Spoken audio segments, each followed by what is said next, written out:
Switzerland, a landlocked nation nestled at the crossroads of Western, Central, and Southern Europe, is often perceived as an idyllic postcard of snow-capped mountains, pristine lakes, and timeless alpine villages.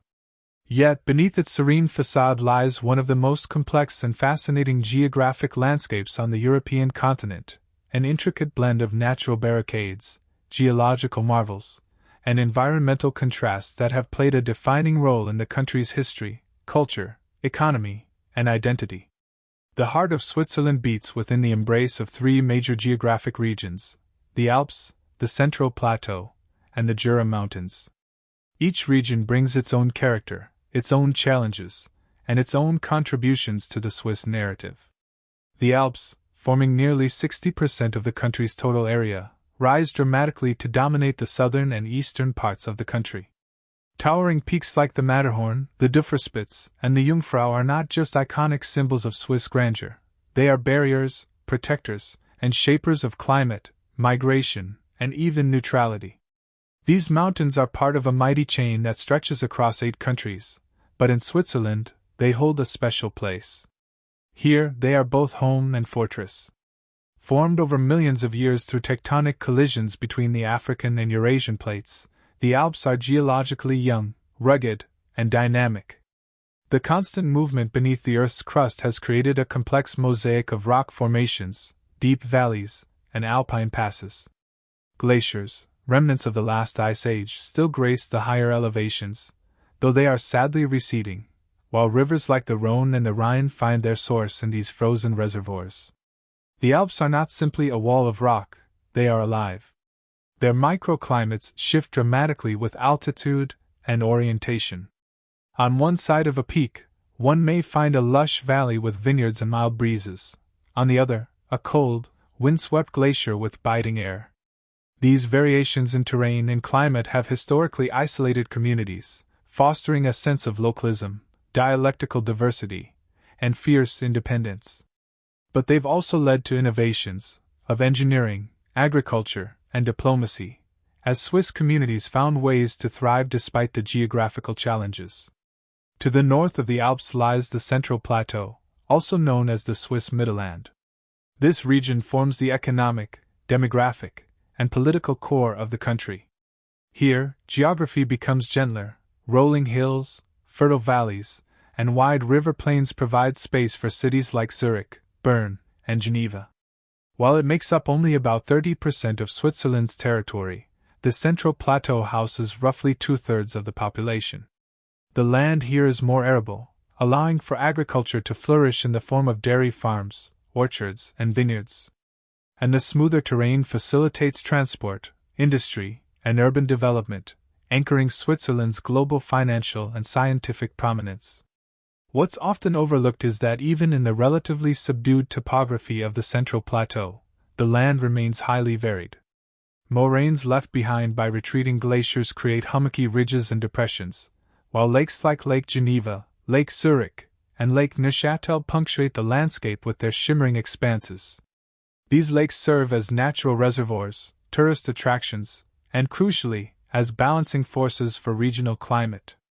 To the northwest, the Jura Mountains form a crescent-shaped range running along the border with France. These mountains are older than the Alps, gentler in slope, and formed largely from folded sedimentary rock. The Jura lacks the grandeur of the High Alps, but it provides its own quiet power. Its forests, limestone ridges, and hidden valleys shelter species found nowhere else. Its karst topography, characterized by caves, sinkholes, and underground rivers, has fascinated geologists and naturalists for centuries. The Jura also plays host to some of Switzerland's most traditional watchmaking towns, where the rhythm of gears and springs mirrors the timeless pace of the surrounding hills. The hydrology of Switzerland is another defining feature of its geography. Despite its small size, the country is often referred to as the water tower of Europe. 4 of the continent's major rivers, the Rhine, the Rhone, the Ticino, and the Inn, originate from its alpine glaciers and flow outward in all directions.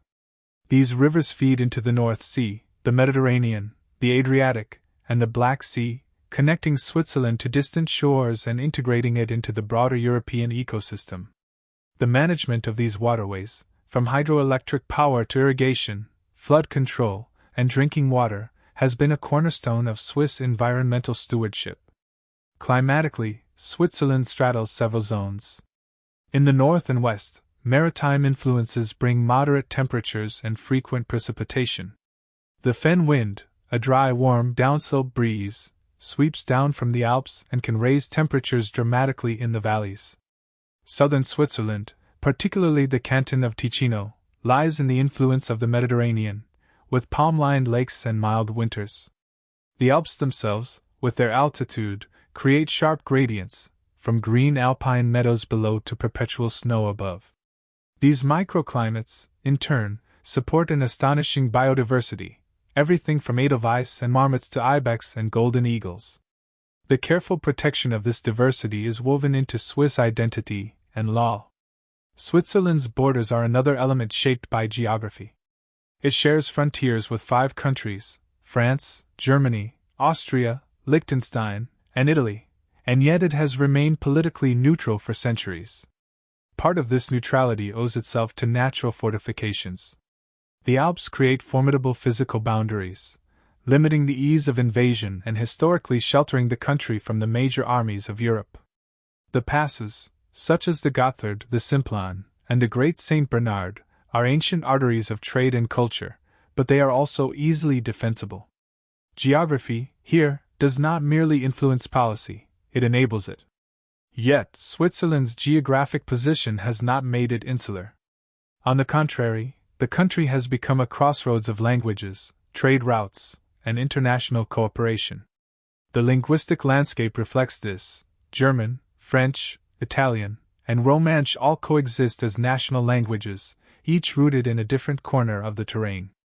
In the east, the alpine valleys of Graubünden echo with Romansh, a language older than Latin, while the Italian-speaking Ticino boasts palm trees and piazzas more reminiscent of Lombardy than Lucerne.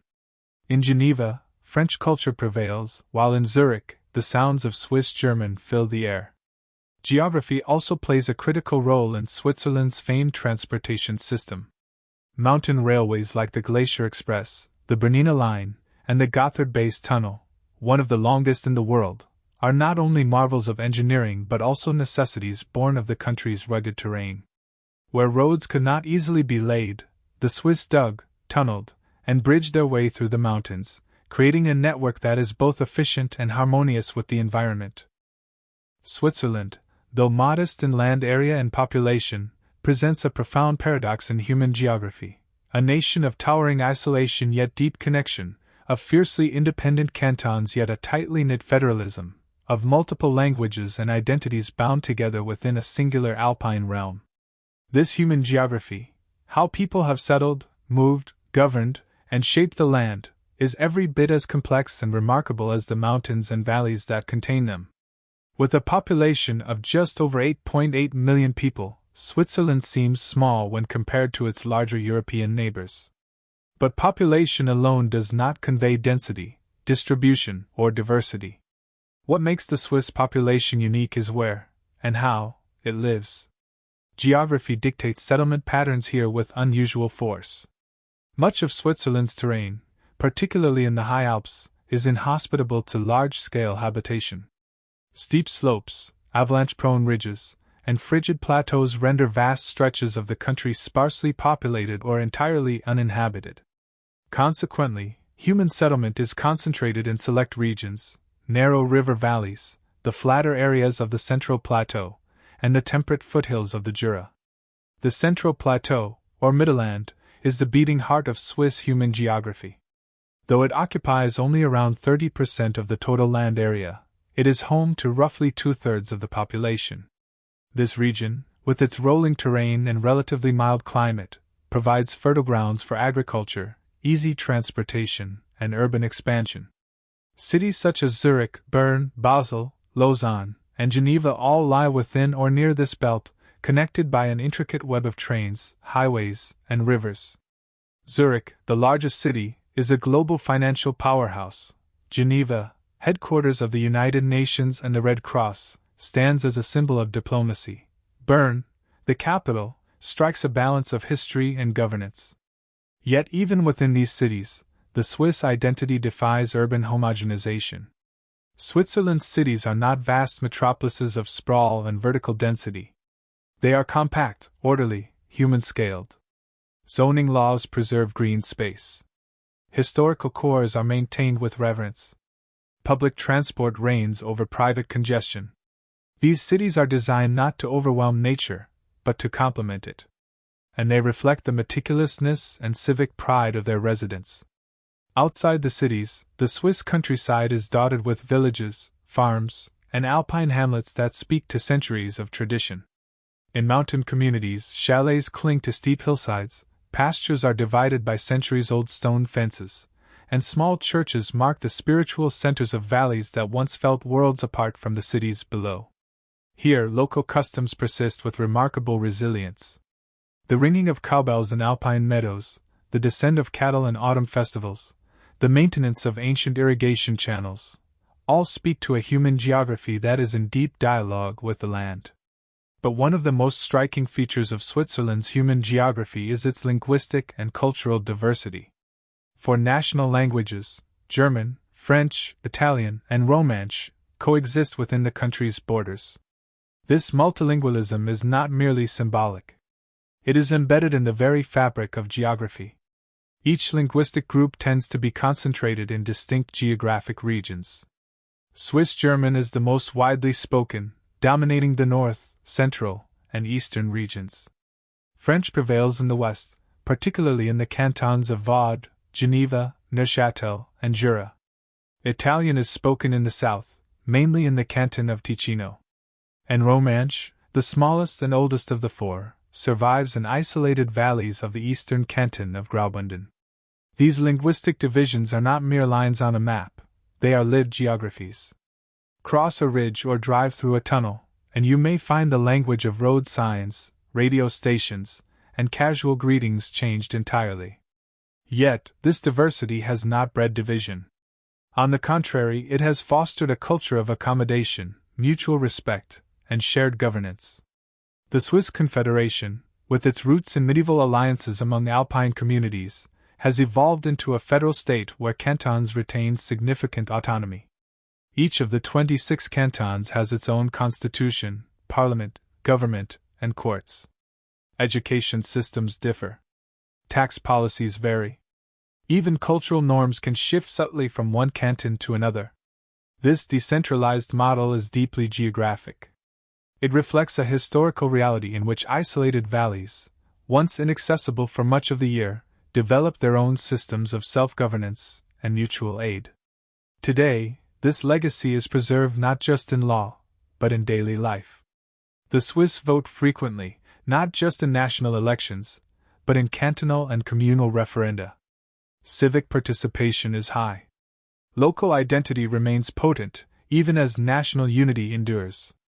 Migration has added yet another layer to Switzerland's human geography. In the post-war period, the country attracted waves of foreign labor to support its booming economy. Italian workers came in large numbers in the 1960s and 70s. More recently, immigrants from the Balkans, Portugal, Turkey, and beyond have contributed to the cultural mosaic. Today, nearly 25% of Switzerland's population is foreign-born, one of the highest rates in Europe. This migration has transformed certain urban neighborhoods into multilingual, multicultural hubs. Geneva, for instance, often feels more international than Swiss, with expatriates from dozens of countries working in diplomacy, NGOs, and finance. Despite its reputation for tradition and conservatism, Switzerland has managed these demographic changes with a surprising degree of pragmatism. Integration programs, dual education systems, and naturalization processes have helped many newcomers adapt. But challenges remain, particularly in balancing the preservation of national identity with the realities of demographic transformation. Some regions have faced tensions over housing, employment, and cultural integration. Still, the overall social cohesion of Switzerland stands as a testament to its political structure and cultural resilience.